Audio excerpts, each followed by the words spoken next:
আসসালামু আলাইকুম এভরিওয়ান, আশা করি সবাই ভীষণ ভালো আছেন। তো আজকে আমি বাটা মাছ দিয়ে আলু দিয়ে চচ্চড়ি করে আপনাদেরকে দেখাবো। তো তার জন্য এখানে আমি আলুগুলোকে কুচি কুচি করে কেটে নিলাম, আলু ভাজির মতো করে কেটে নেবেন। এবার এগুলোকে ভালো মতো পরিষ্কার করে ধুয়ে নিব।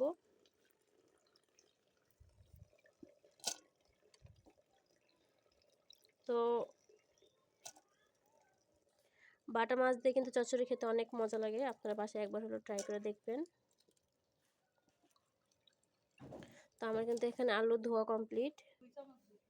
এবার দিয়ে দিব কাঁচামরিচগুলো, এখন দিয়ে দিব পেঁয়াজ কুচি। সবগুলো উপকরণ কিন্তু ভালো মতো ধুয়ে নেবেন। তো এখন এর ভিতর দিয়ে দিব বাটা মাছগুলো, ভালো মতো ধুয়ে নিব।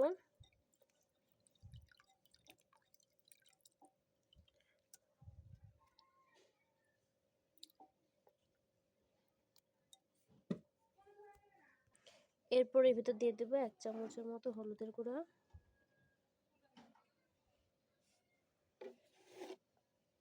1 চামচের মতো লবণ, দিয়ে দেবো মরিচের গুঁড়া 1 চামচের মতো। মরিচের গুঁড়ো কিন্তু 1 চামচ আর আরেক চামচের অর্ধেক দিয়েছি, মানে হাফ চামচের মতো। এবার দিয়ে দেবো সকল প্রকারের মশলার গুঁড়া,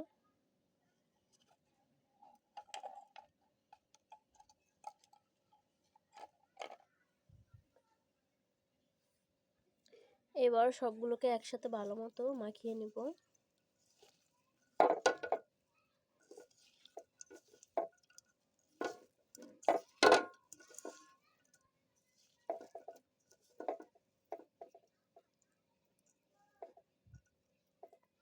চ্যানেলে যারা নতুন তারা কিন্তু অবশ্যই চ্যানেলটাকে সাবস্ক্রাইব করে পাশে থেকে বেল আইকনটি বাজিয়ে দিবেন। আর আমার রান্নার ভিডিও আপনাদের কেমন লাগে অবশ্যই কমেন্ট করে জানাবেন।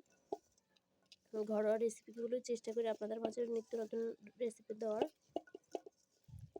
তো যেহেতু আমার এক্সাম চলছে, তো এই কারণে আমি একটু রেগুলার ভিডিও দিতে পারছি না। এবং এখন দিয়ে দেব তেল, পরিমাণ মতো তেল দিয়ে দেব এর ভিতরে। তো আমি কিন্তু পরিমাণ মতো তেল দিয়ে ভালো মতো সবগুলো উপকরণকে একসাথে মিশিয়ে নিলাম। এবার সামান্য পরিমাণ পানি দিয়ে দিব।